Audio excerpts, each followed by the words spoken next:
Next up, we have David Baker from SpinsFM, and I don't know what to say. I'll just let you run with it, right? Awesome. Sounds good. Okay, cool. Cool. Yep.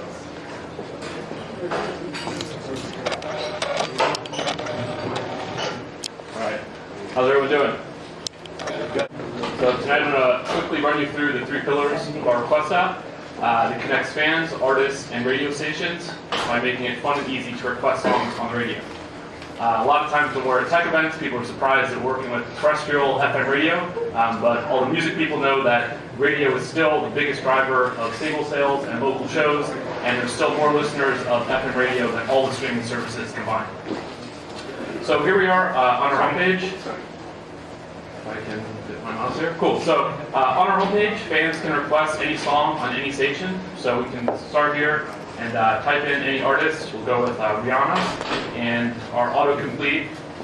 The internet is loading here.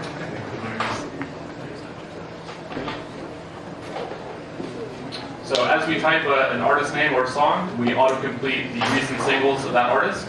So we'll go ahead and click Rihanna. Based on our location, we automatically load local radio stations, and we can scroll through the local stations and request in just a few clicks using Facebook or Twitter. So I'm already logged in on Facebook. You can go ahead and click Facebook, edit my request. So we'll tag it here with NY Tech Meetup or NY Music Tech.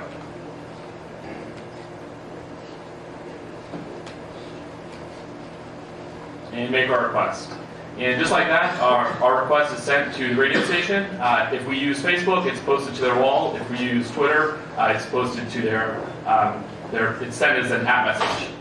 So the next pillar is for artists. So artists can sign up and get an individual request app that's just for their one single. So here's 50 Cent installed on his Facebook page above his downloads, videos, and music, kind of further proving the importance of radio and requests.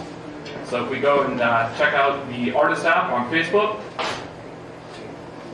we have the same functionality as we did on the fan side, embedded YouTube player, so we can listen to the song as we make a request,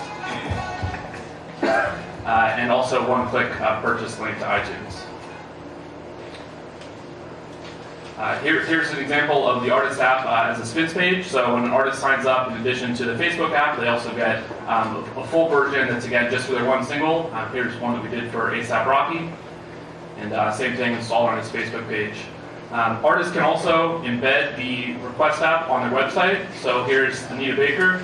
Right here, if we click, we see a smaller version that will load exact same functionality, and for the artists, it's the stations that they choose, and the promo teams can kind of reprioritize those as the stations or as the songs getting picked up on various stations. Another example of the artist app embedded on the on the artist website. Here's Chris Rainey, same functionality.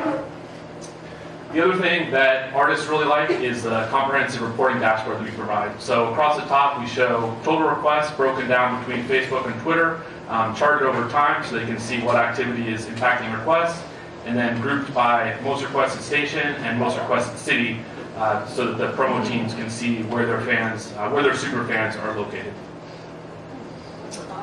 Third and finally is the request app that's for individual radio stations. So we started working just with artists, but of course to kind of close the loop and make this thing work, we need to include radio stations in the conversation as well. So a radio station does not have to sign up in order to receive requests. So it's the same channels, just Facebook and Twitter, that they're encouraging listeners to request on. But if they do sign up, they get some added benefits of automatically grouped most requested songs, so we can see an immediate bird's eye view which songs are being most requested, and also we filter by location. So fans can make requests from out of market, but the station can easily just filter and see only requests from their local stations. From their local listeners. And with that, I'd like to thank you guys for listening and open the floor to questions. Awesome.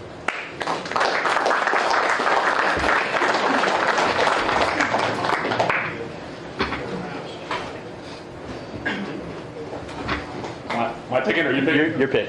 All right, Debbie's first. Well, let's kind kind of scary thinking about the days in the record business when, requests to a radio station were really important. People actually had to pick up the phone and dial and call in a request, and promotion values, that was a measure of how well a song was doing on the station. Was it burned out? Was it not burned out? Where in the envelope of getting added and getting run up in rotation and down. And now when you think about the fact that artists would do, like my page, like my YouTube page, click, follow me on Twitter, request my song. It's now like a huge, I hate to say buy requests, but it becomes a marketing tool that I don't know how distorted that makes that whole process by syndicating it in a way where you basically are allowing everybody to just click a button and basically request a song. And then the radio stations, what does it mean to them on the other end? Sure. So robocalls historically have been a big problem, and that's actually one of the things that our platform solves. So in order to make a request, you have to log in with either Facebook or Twitter. So we're verifying that they are a real user, they have real identity, and a real location. How many times can they request a specific song? Good question. So it's only one song per station per hour per user. So there's lots of spam protection that's built in that kind of brings it back above board where the stations do care because they can tell that, yes, these are real listeners, they're in our local market, they like our page, and we can see them. It's no longer an anonymous phone call coming from a record label like you said it used to be. Yes? Do you guys have a mobile version of it? Yes, we do. So right now, currently we have a mobile platform that can be embedded in an existing app. So if you download 50 Cent's official This Is 50 app, you'll see a request tab, and that's us. I'm working on this summer actually releasing, I'll show you guys the sneak preview here of it. This summer we're releasing our own dedicated iPhone app that's just for fans, so it'll be all the same kind of functionality that we reviewed, but in a mobile app that's just for fans.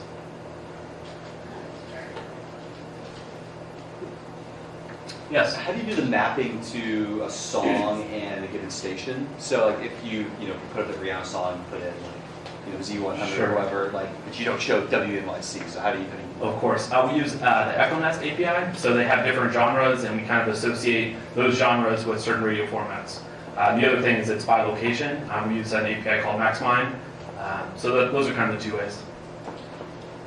Yes? Have you guys ever thought about emulating the whole radio contest giveaway thing, where you have a certain period of time to go and request a song? Yeah, absolutely. So kind of two points to that. So the stations can set the interval that they want to kind of get the reporting. So they can say, every night at 6 p.m. I'm sending an email with all the reports. So it's kind of on a station-by-station basis for their programming.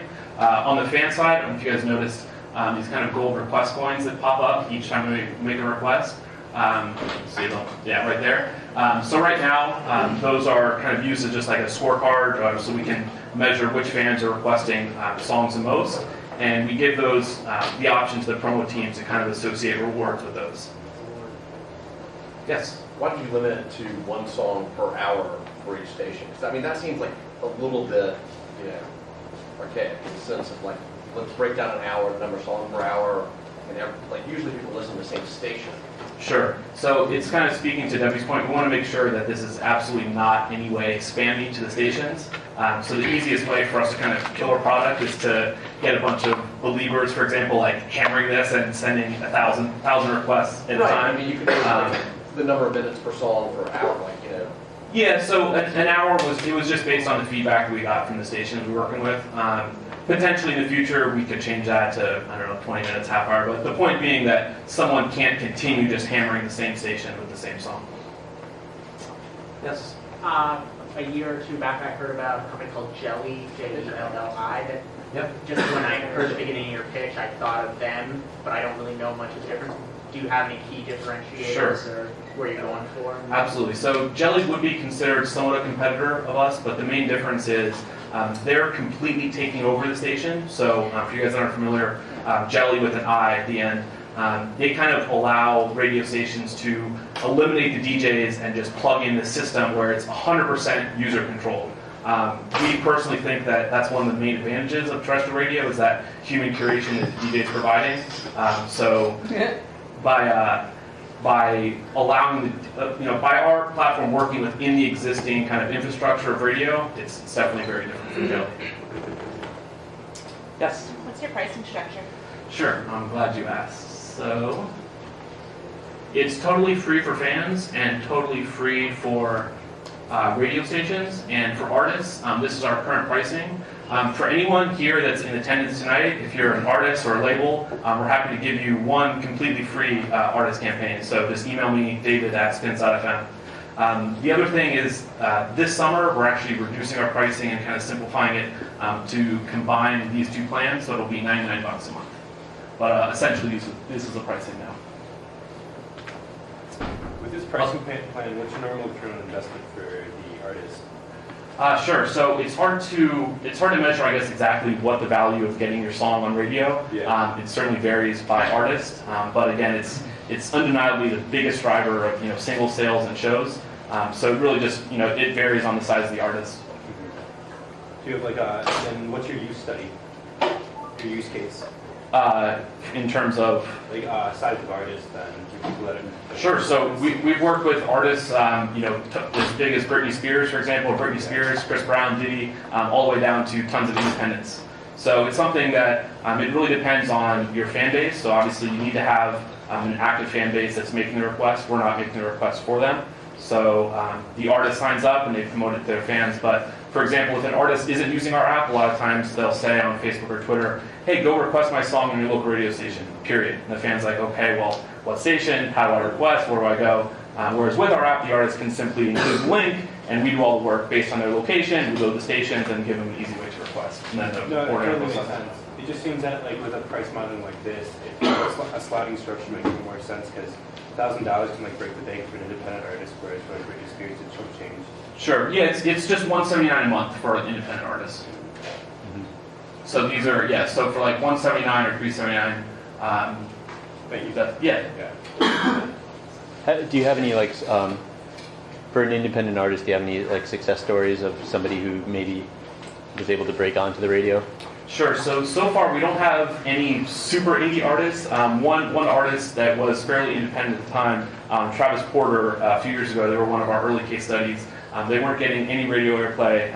Those of you that aren't familiar with them, they're a rap trio from Atlanta. And 2 years ago, they had some kind of local success. They started using our app and went on to have I think they charted at number 3 on Urban after using our app. And their manager was on Twitter saying that this is the reason that their song is flying up the chart. So that's a good case study for us.